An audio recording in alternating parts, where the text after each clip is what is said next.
Sveiki, mano vardas Dalia. Norėčiau padėti jūsų įmonei tapti atviresnė neįgaliesiems.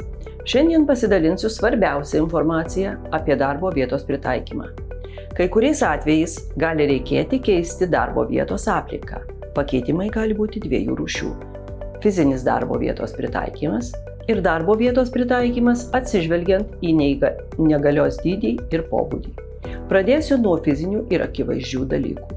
Remiantis ES standartais, daugelie pastatų jau yra tam tikrų architektūrinių mobilumo priemonių.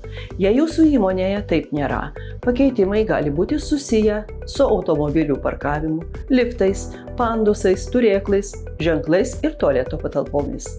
Tai padarius bus naudinga visiems. Mūsų šalyje numatytos subsidijos arba paramos priemonės. Tačiau ne visų darbuotojų poreikiai yra vienodi. Kai kurie iš jų yra mažiau pastebimi, bet yra mažiau žinomi, tada gali prireikti nežymiai, bet paprastai pritaikyti darbo vietą. Parinkdami kandidatą į laisvą darbo vietą, paklauskite kandidato, ko reikia, kad jis galėtų atlikti darbą. Galimi šie pritaikymo būdai, kuriais padidinsite našumą, lanksčios arba sutrumpintos darbo valandos, kai kurių šviesų reguliavimas, užduočių struktūrizavimas siekiant sukurti sistemingą darbo rutiną. Pagalvokite apie rašytinių instrukcijų papildymą vaizdais. Štai ir viskas apie darbo vietos pritaikymą. Yra ir daugiau informacijos. Jei norite sužinoti daugiau, apsilankykite šiuose svetainėse.